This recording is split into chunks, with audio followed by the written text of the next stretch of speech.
Nate here on another edition of our little life group leader videos, and hopefully these have been at least somewhat helpful. If not, don't feel like you need to watch them. I can't blame you.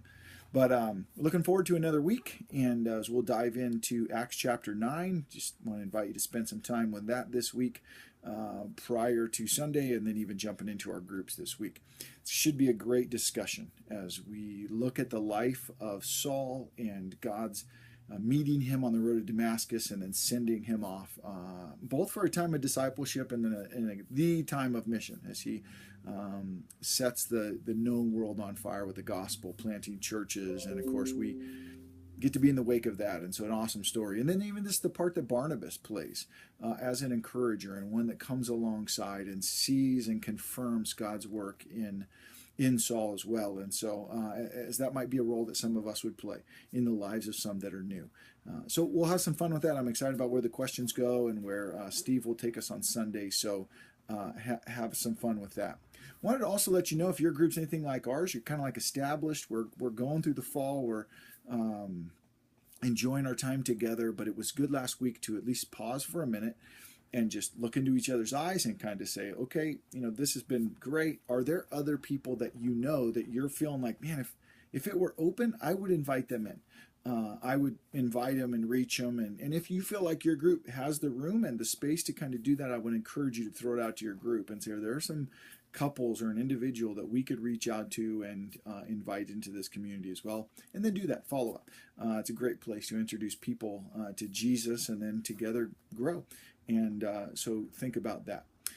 Second, then, as we kind of keep it short, is I put on the email some fall ideas, and not that you would need to snag one of those or necessarily do anything, but there's some creative ideas there on reaching your community and your neighborhood, as well as just some fun things as you might do together throughout this fall. So that might spur your creativity a little bit and give you some ideas on what you can do together as a group as well. The biggest one there, of course, is coming up in a couple weeks, and that's trunk or treat.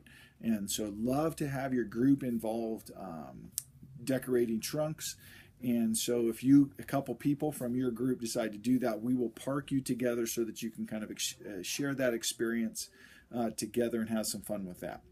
And then lastly, I would just kind of highlight something that's coming up in about a month or so, and that's a Christian growth workshop that we're going to host on a Saturday this time, and it's just a one topic deal. We're going to invite some friends up from Evangelism Explosion, and they will do a day training.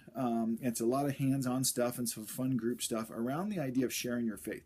So it'll be called the Share Your Faith Workshop, and it's going to be on November 18th. You'll hear more about this, but as we've been working through the book of Acts, and as we've been prompted and maybe even stirred in a number of different ways to reach into our community, to think about those that are far from God, to use what God has given us to share his story, we've thought we need to do some training. We need to equip ourselves as best we can to share the message of Christ and his love for our world. And so this Christian growth workshop is targeted at helping us do that. It's for folks that are newer to those of us that have been around for a little while, and just help sharpen our tools and give us some encouragement so that we can do what God has from the first days of the church called and gifted us to do, and that's to share his good news in the world. That's all I have for you. Have a great week. We'll be praying for your team and for your group. Thanks so much again for what you're doing.